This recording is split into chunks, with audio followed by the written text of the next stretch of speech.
Hi, everybody. It's Channel Weird. We're doing a special Channel Weird today. We are in the middle of doing the conference at Contact in the Desert, which is a conference that originates out of California.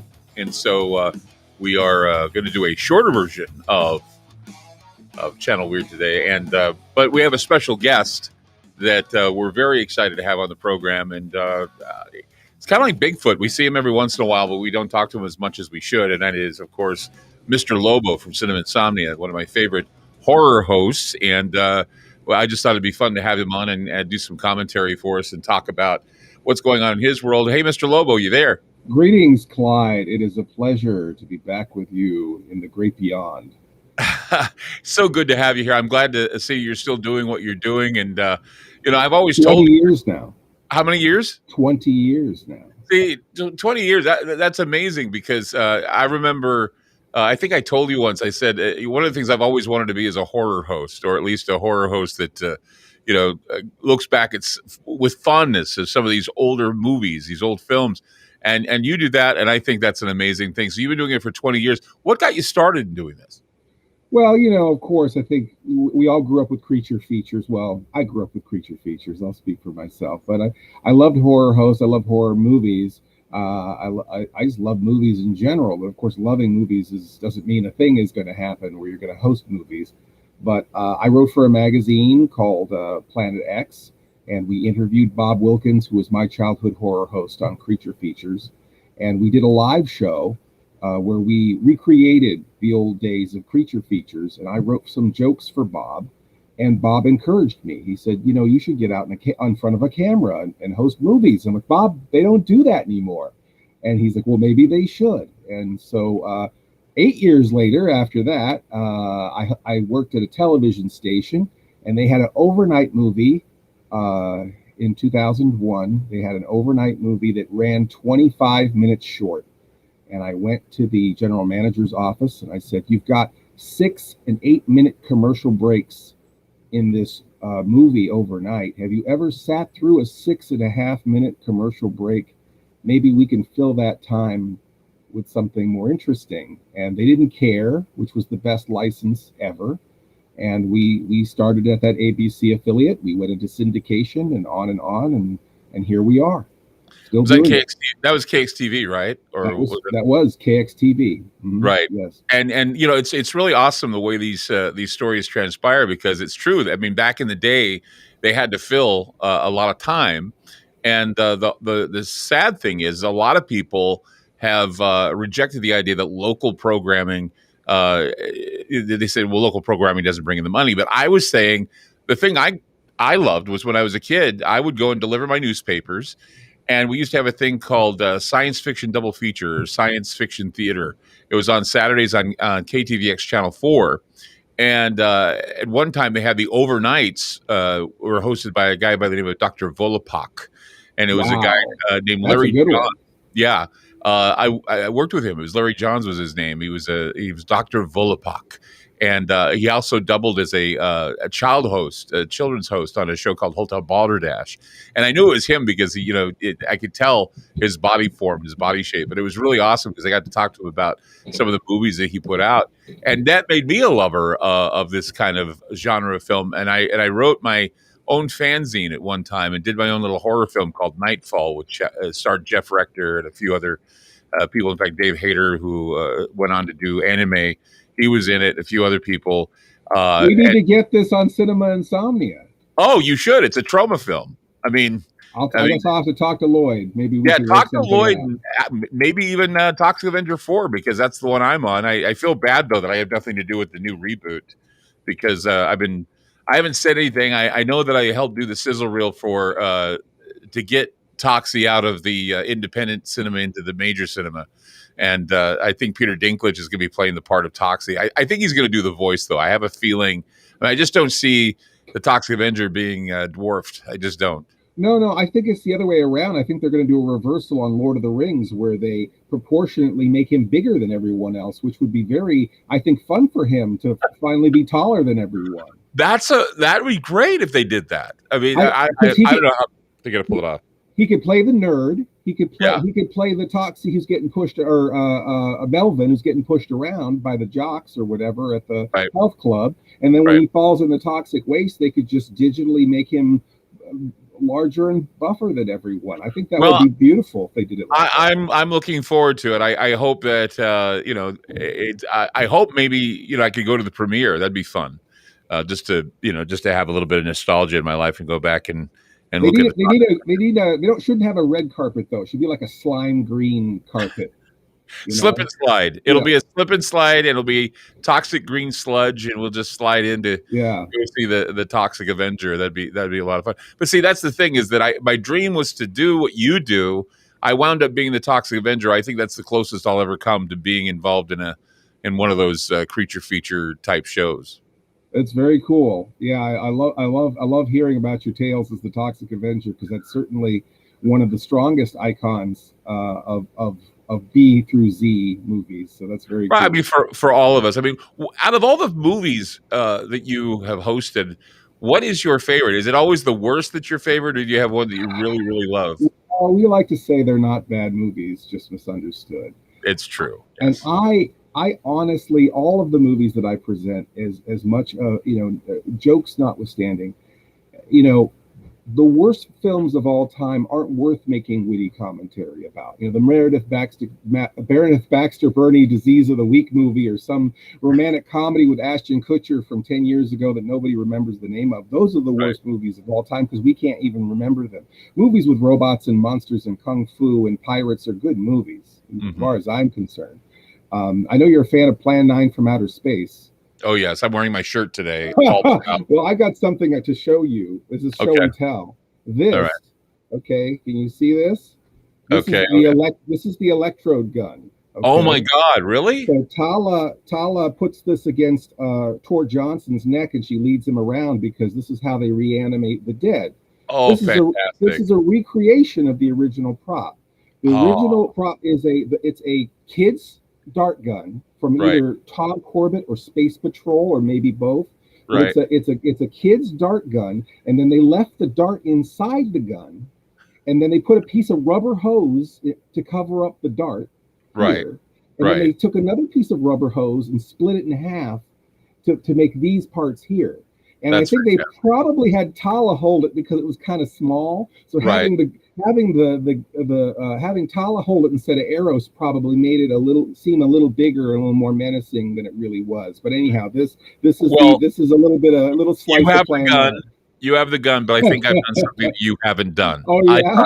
I touched Dolores Fuller. Just to let you know. Oh I met her in wow. Burbank. I met her in Burbank. Uh, Wow. I'm she jealous. she was she was at a hotel, Uh-huh. and she was wearing a cashmere sweater. That's Wow. and I All right, asked that's her. pretty good. I go, "Is this Ed's sweater?" She said, "Yes." And I said, "So not Uh, only am I touching you, Dolores, I'm touching Ed as well." That's So very cool. somewhere on my I'm body, I did. touching. This is my Criswell. I'm touching my little Criswell Oh, dashboard ornament right oh, that is now. so awesome.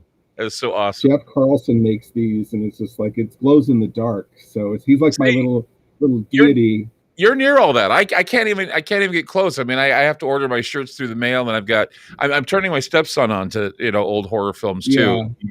He's got a Creep Show shirt, and I'm getting him a Oh Toxic yes. Avenger shirt. So I'm getting in versed in it. We're watching old movies together. Actually, The I'm getting classics. yeah, Yes, the we're watching classics. classics. I just had I just watched Robot Monster. In fact, it's behind me right now. Just watched Robot Monster because of the fact that I was told that the woman that was in it, Claudia Barrett, just passed away. She was 91, and she's the one that was carried out by Robot Monster. And so we were watching Show me the one called Alice. Yeah. humans, humans, you die. I will recalculate. Roman XJ2, XJ5. I'm trying to remember now, but Roman was in love with Alice, Yes. and it made a lot of confusion for him. I must, but I cannot. Yeah, he was taken by her. But I didn't think he really take off her top? He did, didn't he? I remember he that. busts her halter. Yeah, he Yeah, does. and they said in some they censored it, or I don't know Yeah. exactly what happened, but yeah, they were. I think they were getting a little what's the word? They wanted to be very provocative, and so it was which one of is the which reasons I is just wanted to weird. see your boobs. That's Which all. is weird because this is supposed to be like a 10-year-old's dream, the whole movie, right? Right. It's supposed to be a 10-year-old's dream. It's like, boy, that gets pretty weird right there. There's another scene in that movie that's very Freudian Yeah. where Alice and Roy are fixing their control panel or trying to change the deflector screen or whatever, but they're doing some repairs to their equipment, and it's Right. just a shot of their hands, and it sounds like pillow talk, which is, could you hold this here? And oh, I don't know if I should do this. And how does this feel? Is this okay? And it's this really strange. It seems to go on forever when they're repairing this control panel, and as you just see their hands and hear their voices, and it's very Freudian and weird, and I just love it. I It's noticed. such a strange choice. I noticed in the credits they even gave the bubble machine a credit. There was Yes, some chemical company, and they had the to promote the chemical company that provided the bubble machine. the billion bubble machine, and that guy just had a, I don't know if he just died. I think he also just died too. So it's interesting that Claudia and Barrett and the man who made the billion bubble machine both passed away at the same time. But Phil Tucker, I was confused Phil Tucker with the guy who made Teenagers from Outer Space who killed himself. I don't think Phil Tucker killed himself. He ended up making like Wonder Woman episodes and Incredible Hulk and Wild Wild West, and I think he just did a So lot who of was it? directing for TV. Okay, so this gets back. I was going to ask you that question because I remember either he hated the reviews or the reviews were so bad that he felt so bad about films that he wanted to commit suicide. I didn't know if he did or he didn't kill himself. I'm not sure, but I know that in the case of the guy who directed Teenagers from Outer Space, he passed away very relatively soon after that movie was made. Right. Whereas Phil Tucker lived into the 80s, so and he was into his 50s, so he may have committed suicide. I don't have that data in front of me, but I confuse his story with somebody else's. He worked in Hollywood for a long time on a lot of different projects, so it didn't kill his career. He just moved to television. In fact, he did Cape Canaveral Monsters, which is a relatively successful TV horror film. I know that we're involved at the moment with this conference that's going on called Contact in the Desert. I was just curious though, is there ever and should there be? And I would be wholeheartedly behind it. I mean, we have comic book conventions. Why not be horror movie conventions? Oh, there are horror movie conventions. But they're Yes, only in there. California though, right? I mean, I No, no, they're all over. They're all oh okay. over. Yeah, there's I Monster Bash in Pennsylvania and Monster Fest in Virginia and Monster Mania in New Jersey and on and on and on. Yeah, yeah. There are lots of horror conventions and every state has one. And I mean, every I like to know when ours is because I know they have a horror convention where they basically have all the Spook Alley directors get together to find out what the newest horror props are, and you could go to that. I went to that one year; it was a lot of fun, and they had a lot of cool things you could see that you could buy for your horror collection. But I would love to just if I had time. I have an event for you. I have an event for you for Channel Weird. There's an Okay. event every year at the Colonial Theater in Phoenixville, Pennsylvania. There is Blob Fest celebrating the movie The Blob. And this was the actual theater where the movie was filmed when that Oh, in that famous scene when the projectionist gets killed and it comes through the wall and chases all the people out of the movie theater and 300 people go running out into the street. oh, They reenact that every year at the Colonial. Well, not last year because of the pandemic, but where they reenact the run out every year.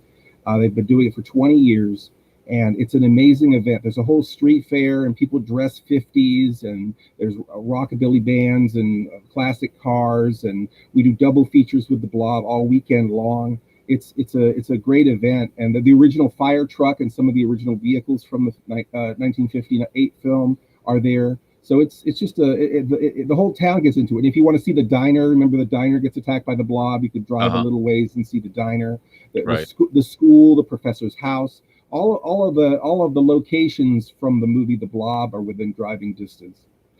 I would love that because I just love going to places that are famous that have a connection to these films or even to I guess you could say alien stories. In fact, out of all the places I've been to, I went to Roswell for the. I go every year when I can to celebrate the Roswell crash.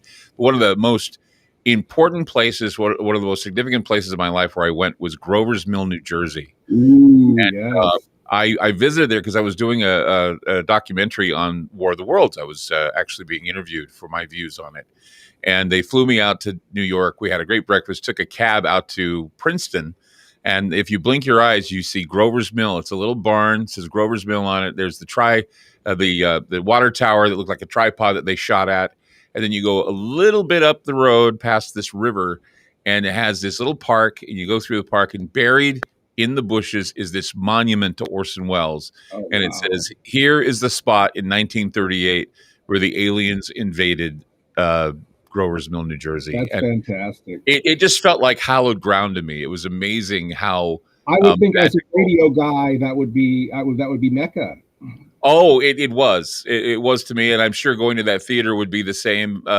Anytime I can get close. In fact, I was trying to get out to that cave where Robot Monster was filmed, but my stepson and my wife made it up there before I did because I just couldn't. My legs wouldn't let me get up there. But it was the same. I think the same cave. That's a different way of getting close to Orson Welles. But we all need to watch out for. I know. Yeah. I've gained about 50 pounds. Yeah, I think we're all getting there. We're getting old and we're gaining weight. But yeah, that cave was where they filmed Batman too, from what I understand. Out there. And so I wanted to go. It was near the Hollywood sign. I was out there and didn't quite make it. So there are a lot of places where I would love to go and to at least be there and say I was there, in the theater where the Blob, attacked, or I was there in Grover's Mill, or I was there.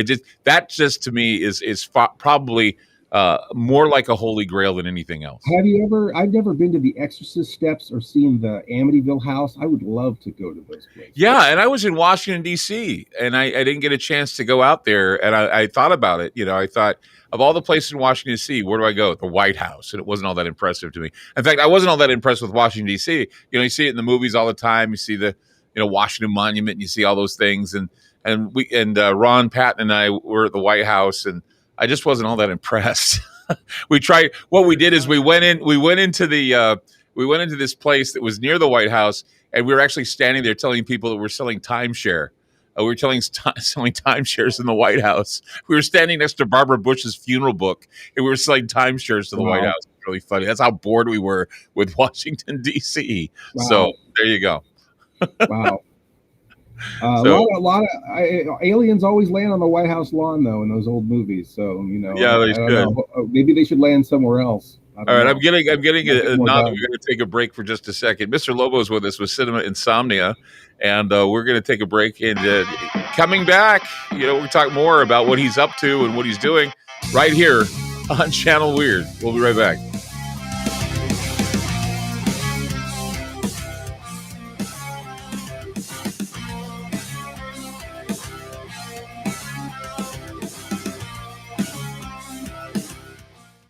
It's a well-known fact that controversial talk show hosts have recently been censored and even banned on the internet by corporate and political interests. Hey guys, it's Clyde Lewis from Ground Zero. And in order to counter the suppression of information, we've decided to create our own private digital playground called Aftermath. It's an exclusive online multimedia library featuring a social media platform, videos, audio clips, archive shows, research groups, documents, and a news aggregator. In addition, we're hosting other Ground Zero friendly podcasts like Conspirafact with Wes and Bill, Into the Microcosm with Jimmy Jean, Pair Awareness with Mr. Gates and Isaac Weishaupt, Opposing Perspective with James Ponder, The Infinite Fringe with Billy Ray Valentine, and several more shows. Mobile apps for Android and Apple are available too. The monthly subscription for Aftermath is only $10 a month. The yearly special for new subscribers during the month of June is only $99. Sign up now by going to aftermath.media. Again, that's aftermath.media.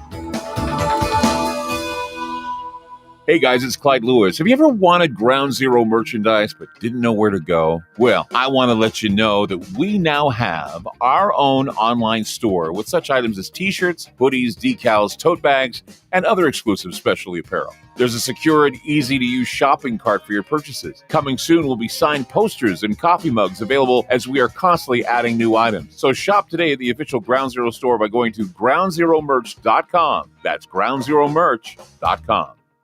It's all over the news, food shortages and scarcity in the supply chain. And the reality is, nobody truly knows what might happen in the near future. Hi, I'm Clyde Lewis, and I want to let you know that it's a good idea to plan ahead so you aren't caught off guard. Nothing's more important than having enough food to eat, and we're here to help. We highly recommend My Patriot Supply, America's leading emergency preparedness company. They provide long-term emergency food that lasts up to 25 years in storage. When grocery stores run empty or disasters strike, their foods will be there when you need them most. Act now and secure at least a 4-week emergency food kit full of tasty meals that provide 2,000 calories a day. They have dozens of emergency food storage kits to choose from, along with a variety of other survival products. If the government tells you not to go out, you can have the peace of mind that comes from being prepared. After you order from My Patriot Supply, your food will arrive discreetly at your doorstep. Prepare today, because time is short. Go to preparewithgroundzero.com. That's preparewithgroundzero.com.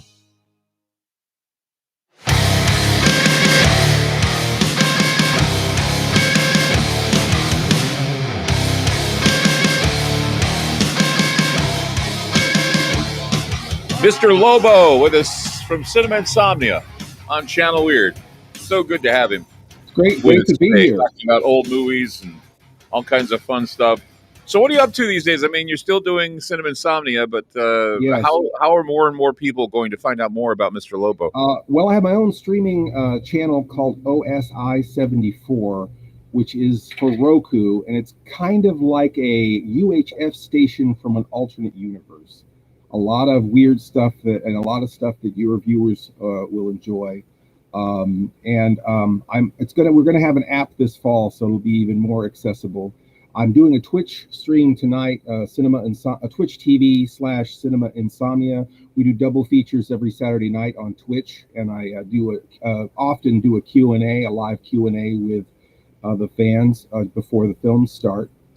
And I've got 21 DVDs currently in print through Alpha Video.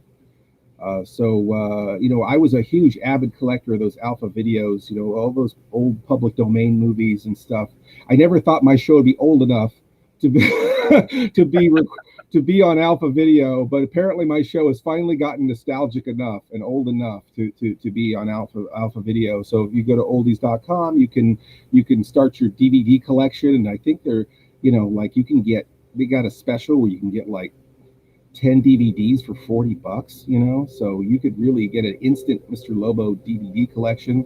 I'm doing live events all the time. We're doing a virtual version of Blob Fest this year.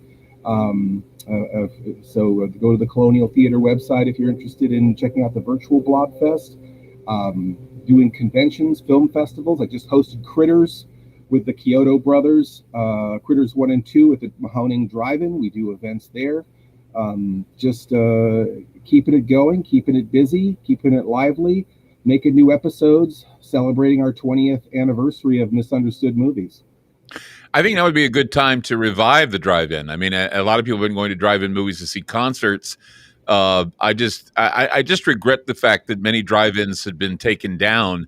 I mean, I come from Salt Lake City, where I grew up. We had a number of drive-ins everywhere, and they all got shut down. Then the Redwood Drive-In was the only surviving drive-in in Salt Lake County, and then their screen burned down, so they had to redo the screen. But we have one drive-in close by that I know of. It's on 99W here in Oregon, and every once in a while I've been saying, "Hey, let's get up the nerve to drive out there." It's in Newburgh. It's quite a drive to get out there. I would love to go see a drive-in again, but I would just hope that there would be, and I'm like I said, I'm finding a renaissance with my stepson who has interest in some of these movies. And I was just curious, are there when you do these conventions and when you're out there, do you see that the demographic still remains? I mean, I know there are probably a lot of older people like you and me who go to these things and enjoy them. What do we see though with the younger crowds? It's completely changed. Horror conventions, to me, it was all bunch of dudes for the most part, and we were all the monster kids and all in our, all middle-aged.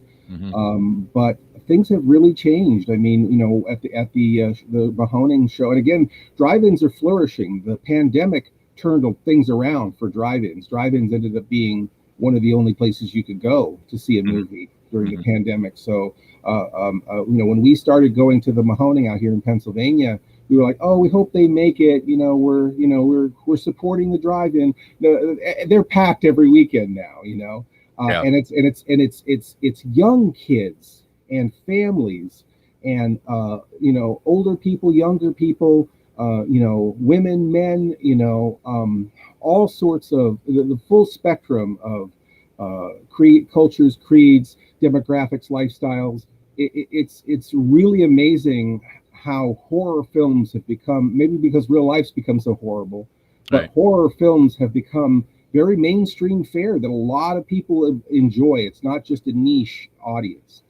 Yeah, my stepson met June Lockhart at a gathering, and he was really impressed. Really enjoyed meeting June Lockhart. And it was like when I met Beverly Garland for the first time. I was like, oh wow, I'm meeting Beverly Garland, amazing. And you know, and it's just that magic when you know that you've been watching these shows, and I know they're older, and you look at them and you're saying, yeah, they were younger than their prime. But man, I'll tell you, they make an impression on you, and you remember them. And I know that my stepson now is watching more advanced horror films like Saw. He met Tobin Bell, was really excited. But I just love the thrill of being able to see these movies, know what goes into them, and being a part of a horror movie myself, being in either Toxic Avenger or Nightfall. I just enjoyed my time doing it because it's just a lot of fun. I mean, Saw has some classic aspects to it. It's a little bit Dr. Fives in ways, with Oh some yeah, of all the creativity of some of the kills in another that of my movie. favorite films. Mhm. There's a lot of craft in them. They're well photographed. They're beautiful as far as how those movies are filmed. And they weave together well. I mean, what's interesting is that when VCRs were happening and videotape was happening, we started watching. We started renting Friday the 13th 1 and 2 and 3 because 4 was coming out. And when Mhm. you watch all those movies back to back, they were made in a different era where people just assumed that there'd be a 2 or 3 year gap between you watching these movies, and continuity between entries in a franchise wasn't that important. But Mhm. now with the internet, you can literally side by side compare any newer movie with any older movie. And so Right. there has to be, if you're going to take on a franchise, you really have to do some smart writing so that the movies actually relate to each other, and that you're not contradicting yourself with Right. with the sequels. The X-Men movies are a mess, where it's like none of it even lines up between two. It's like the next guy who makes the next movie doesn't look at what the last guy did, and again and again. Same with the most recent Star Wars films. They made the mistake of not watching or paying attention to their own movies also. Yeah, I mean that's the Where whole thing. They have to be it's got to be continuity. That's what made the other ones magical. And like I mean, like you were saying, we got a whole new group, whole new generation. We got Halloween Kills coming out. I just found out that Rob Zombie's going to be doing the Munsters. We're trying to get an interview with Butch Patrick because I've been rewatching those. And in fact, I was in a record store the other day. They were selling Munsters action figures, which I thought was fun. So The monsters are really interesting. My concern with the Rob Zombie monsters thing, and that's a hot topic right now. You go into any horror chat room or any horror group on Facebook, everyone is concerned about Rob Zombie directing the monsters. And I think that what's interesting to me is that we have two franchises here, because there's Rob Zombie's a franchise unto himself, and he has a certain style of movie making. It's him and Tim Burton, I kind of feel are similar in that way, to where they are a franchise unto themselves, and they have a lot of creativity that's singular to that person. And then you have the Munsters, which has its own style and its own sensibility, and so it's like, can you have both of those things in the same project, where this franchise, without both of them being lesser? yeah, I think that it's kind of a waste to put Rob Zombie on something unless it's original. Same with Tim right. Burton. I think we don't need Tim Burton to direct Dumbo or No. Wizard of Oz. And we can't lose that charm. I mean, that's the thing, is that how are we going to balance the charm of the Munsters? They were very charming because they were kind of campy. So how do we balance that camp with the sensibilities of today? I mean, people are too cynical, I think, for camp, and it may just turn out to be a bad move. But we'll have to wait and see. I'd kind of like to get Butch Patrick's view on this. He's been hanging out with Rob lately, driving around in the coach, wondering, I guess, it's just Rob getting the feel of everything, trying to think what's going on. Like I say, you're right. You're looking at, be like saying Tarantino is going to be doing the monsters. I hope it comes off okay. We're running out of time. Once again, where do we find you, Mr. Lobo? If you have a Roku, OSI 74, add it to your Roku. Cinema Insomnia is the name of my TV show. Look it up on YouTube if you've never seen it before. We've got 45 episodes on YouTube. You can check it out and try before you buy. Right on. Mr. Lobo, thank you so much for being on this shorter version of Channel Weird. We're going to get back to doing what we do at the conference. But anyway, once again, Cinema Insomnia, check it out. It's great. Still doing the great films right here on Channel Weird. Thank you so much, and we'll check again soon.